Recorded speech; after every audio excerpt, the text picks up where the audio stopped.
Niazafady fagnatandalana iteny ary fanomezam-boninahitra ny tenenana. Ko voaloham-pitenenana dia isarana ny voninahitsy Jehova avy amin'ny fitoerany masina nanome izao andro lehibe izao. Ary ny tsinitiavana lefa milaina zerako samakagna amin'iny koa sika. Hagnaisa mizoro manatrika toana dia saray aman-dreny fa zanaka ary sazoky ny fazandriny. Ko araky ny teny manao hoe ny tonga samiaraba ho namany tesa ary ny lasa samanao veloma namany sosta. Ko arabaina aby asika mianakavy na tratra ny andro mazava izao. Ny ray aman-dreny loloavagna tapony loha, ny zoky maleo malasana, ny zandry mahafakolanetana. Ko agnay sa ho lava resaka fa ny masoandro elangilany samoany dia lasa ny eo aloha.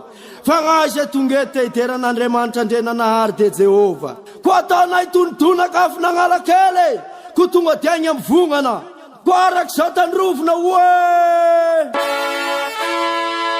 olomena fahefana naterako mpandesy izao onirany Jesosy re unampitafinana wandwani olomena fahefana naterako mpandesy izao onirany Jesosy re unampitafinana wandwani Niasani satana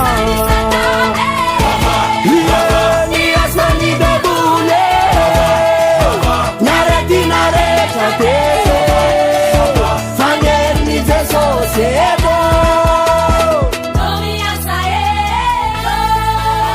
niasani satana niasani debule nareti nareta teso